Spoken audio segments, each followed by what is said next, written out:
আজ সকাল 10:55 পা রাখবেন কক্সবাজার বিমানবন্দরে। ধন্য হবে সমুদ্র জনপদের এই মাটি। বলছিলাম কক্সবাজার জনপদের প্রাণপুরুষ সালাউদ্দিন আহমেদের কথা। সাদা পোশাকধারী আইনশৃঙ্খলা বাহিনীর হাতে গুম হওয়ার পর এই প্রথম তিনি মায়ের দেশ কক্সবাজারকে দুচোখে দেখতে পাবেন। 2014 সালের 14 জুন তিনি সর্বশেষ কক্সবাজারে রাজনৈতিক সমাবেশ করে ফিরে গিয়েছিলেন রাজধানীতে। তারপর শেখ হাসিনা সরকারের পতন আন্দোলনে বিএনপির মুখপাত্রের দায়িত্ব পালন করতে গিয়ে 2015 সালের 10 মে রাতে রাজধানীর উত্তরা এলাকার একটি ভবন থেকে তাকে তুলে নেয় গুম বাহিনী। 2 মাস 1 দিন পর ভারতের মেঘালয় রাজ্যের শিলং শহরে তিনি মুক্ত বাতাসে ফিরতে পারলেও নিজের দেশে মায়ের কোলে আর ফিরতে পারেননি। এই 10 বছরে সেই বাড়িতে জং ধরেছে, কিন্তু শেষ হয়ে যায়নি। অযত্নে পড়ে থাকা নিজের সেই বাড়িতেই ফিরছেন বিএনপির স্থায়ী কমিটির সদস্য সালাউদ্দিন আহমেদ। খোঁজ নিয়ে জানা যায়, সালাউদ্দিন আহমেদের সেই বাড়ি নতুন করে সাজিয়ে গুছিয়ে প্রস্তুত করা হয়েছে। একই সাথে প্রস্তুত করা হয়েছে অসম্পূর্ণ অবস্থায় ফেলে যাওয়া তার নতুন বাড়িটিও। এই দুই বাড়ি অপেক্ষার প্রহর গুনছে তাদের মালিকের পদচ্ছিন্নের আশায়। সূত্র মতে বেসরকারি উড়োজাহাজ নব এয়ারের একটি ফ্লাইটে সালাউদ্দিন আহমদ আজ বুধবার 28 আগস্ট সকাল 10:55 কক্সবাজার বিমানবন্দরে অবতরণ করবেন। ওই সময় সাথে থাকবেন তার প্রিয় সহধর্মিণী ও কক্সবাজার 1 চকরিয়া পেকুয়া আসনের সাবেক সংসদ সদস্য অ্যাডভোকেট হাসিনা আহমেদ। ইতিপূর্বে তিনি সকাল 9:55 ঢাকা শাহজালাল আন্তর্জাতিক বিমানবন্দর থেকে কক্সবাজারের উদ্দেশ্যে রওনা দেবেন। অপরদিকে ঢাকঢোল বাজিয়ে প্রস্তুতি নেওয়া হয়েছে সালাউদ্দিন আহমদকে বরণ করার।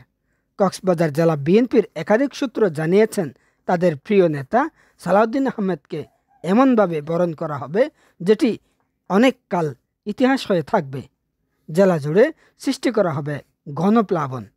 ইতিমধ্যে কক্সবাজার জেলা বিএনপি, কক্সবাজার পৌর বিএনপি, চকরিয়া উপজেলা বিএনপি, মাতামুহুরী সাংগঠনিক উপজেলা বিএনপি ও পেকুয়া উপজেলা বিএনপি সহ জেলা জুড়ে দলটির সবগুলো ইউনিট ও অঙ্গ সংগঠনগুলো প্রস্তুতি সভা সম্পন্ন করেছে। গঠন করা হয়েছে শৃঙ্খলা কমিটি। পথে পথে নির্মাণ হয়েছে নানা স্লোগানে মুখরিত শত শত তোরণ। সালাউদ্দিন আহমদ সড়ক পথে চলে যাবেন চকরিয়ায়। সেখানে বাস টার্মিনালে রয়েছে তার গণসংবর্ধনা।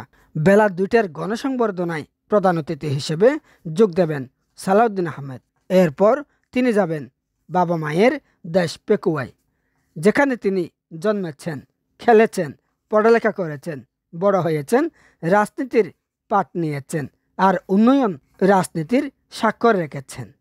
পেকুয়া উপজেলা বিএনপির উদ্যোগে আয়োজিত সংবর্ধনায়ও যোগ দেবেন সালাউদ্দিন আহমেদ। বিএনপি নেতা ইউসুফ বদরী বলেন, প্রিয় নেতা সালাউদ্দিন আহমেদকে বরণ করতে শত শত মোটরসাইকেল আর গাড়ির বহর যাবে কক্সবাজার বিমানবন্দরে। তাকে ফুলেল শুভেচ্ছা জানাতে জেলার প্রত্যন্ত এলাকা থেকে ছুটে আসবেন হাজার হাজার নেতাকর্মী আর সাধারণ মানুষ। বিমানবন্দর মুখরিত হবে স্লোগানে। কক্সবাজার শহর থেকে শুরু করে কক্সবাজার চট্টগ্রাম মহাসড়ক হয়ে চকরিয়া পেকুয়ার পথে থাকবে শত শত তোরণ। সালাউদ্দিন আহমেদকে স্বাগত জানিয়ে করা এই তোরণের সংখ্যা হাজারের অধিক হতে পারে বলে মনে করেন তিনি জানান, সালাউদ্দিন আহমেদ কক্সবাজার আগমনকে ঘিরে জেলার প্রতিটি গ্রামে, প্রতিটি ওয়ার্ডে লাখ লাখ নারী পুরুষ অপেক্ষায় আছেন কখন তাদের নেতা ফিরবেন নিজের ঘরে।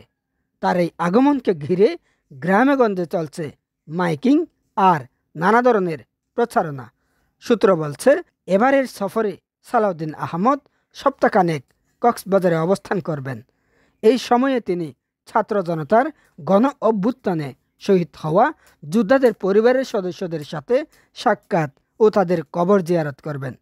এছাড়াও বিগত 16 বছরে স্বৈরাচারী সরকারের নির্যাতন নিপীড়নে নিষ্পেষিত নেতা কর্মীদের সাথে শুভেচ্ছা বিনিময় করবেন।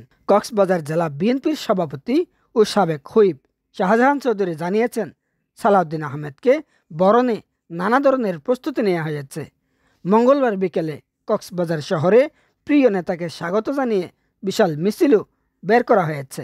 তিনি বলেন, নিশ্চিত মৃত্যুর মুখ থেকে 10 বছর পর ফিরে আসছেন মানুষের প্রিয় নেতা সালাউদ্দিন আহমেদ। তাকে একনজর দেখতে মানুষের ভিড় থাকবে বিমানবন্দরে আর রাস্তার দুই পাশে। এখানে কত মানুষ হবে এটা বলা কোনোভাবেই সম্ভব নয়। এটি একটা আবেগের ব্যাপার। Mobarakuddin Nayan, the Cox news, TCN, Cox's Bazar.